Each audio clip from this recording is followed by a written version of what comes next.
Hello, my name is Samantha Holmes.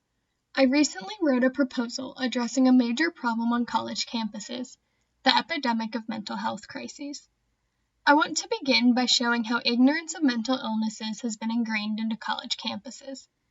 While America's first college was established in 1636, it was not until 1861 that student health services were offered, and not until 1910 that the first mental health services were offered. A majority of colleges waited until 1957 to establish mental health care, because that was the year that the American College Health Association established their mental health sector. The length of time it took before colleges acknowledged students' mental health shows how ignored these illnesses are. Oftentimes, the symptoms of mental illnesses are shrugged off as college stress, or simply not something to worry about. This attitude has led to general disregard of mental illnesses and ignorance towards the large number of students impacted. Knowing the history of mental health services just begins to show how long they have been ignored.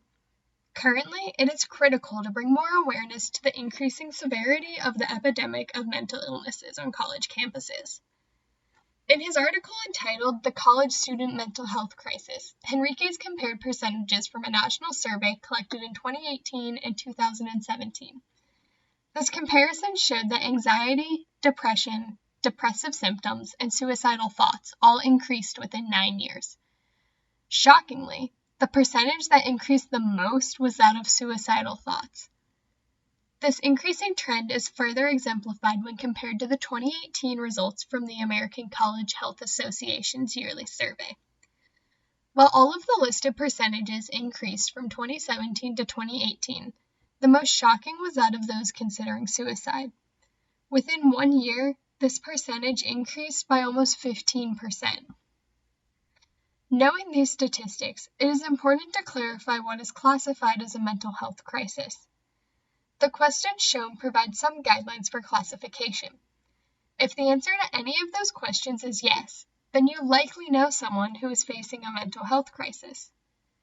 According to the National Alliance on Mental Illness, a mental health crisis is defined as a situation in which a person's behavior puts them at risk of hurting themselves or others, and/or prevents them from being able to care for themselves or function effectively in the community.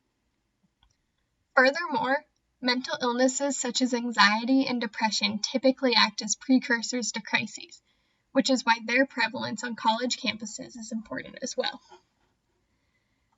As professionals notice the increasing trends, there have been more organizations established to address the epidemic of mental health crises.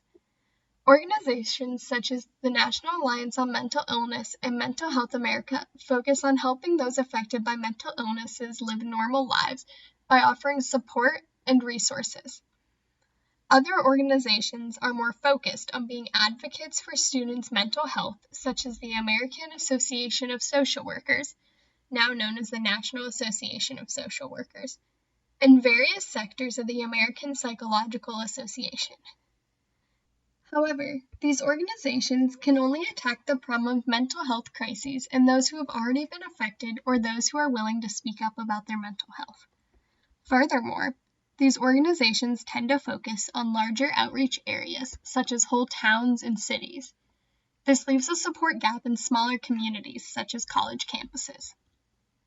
Keeping these facts in mind, I found it critical to consider what we, the NC State community, can do to combat the epidemic of mental health crises.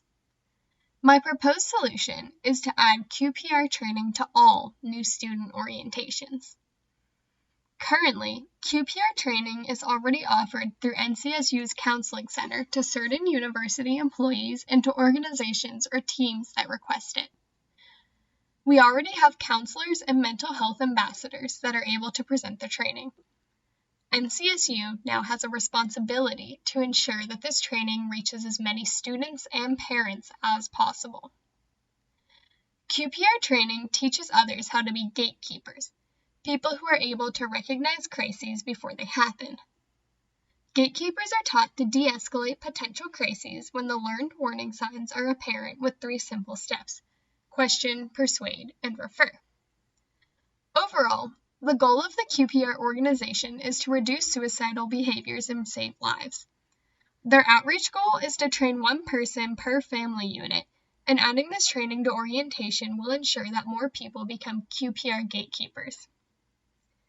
Logistically, it would be relatively simple to add this training to new student orientation in a short period of time. QPR training should first be added as a student engagement session during Spring Start 2020 orientation and Fall Start 2020 orientation.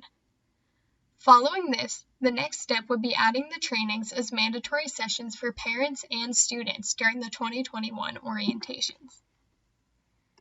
The other aspect of this proposal that must be addressed is the budget for adding QPR training into new student orientations.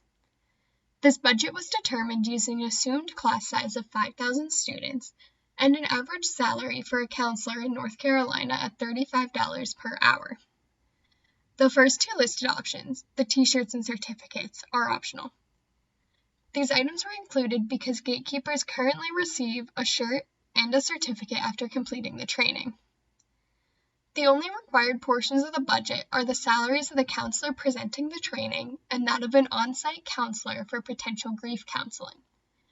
The nature of the discussions that arise during QPR training can be shocking to some people, which is why the on-site counselor is a necessity. In conclusion, the increasing trends in mental health crises verify the crises as a problem on college campuses. Therefore, it is critical to increase awareness of these issues. By adding QPR training to new student orientations, it will allow others to notice the signs and symptoms of mental health crises before the crises occur. By training more people as QPR gatekeepers, NCSU will be able to combat this problem on a personal level and truly impact our campus community.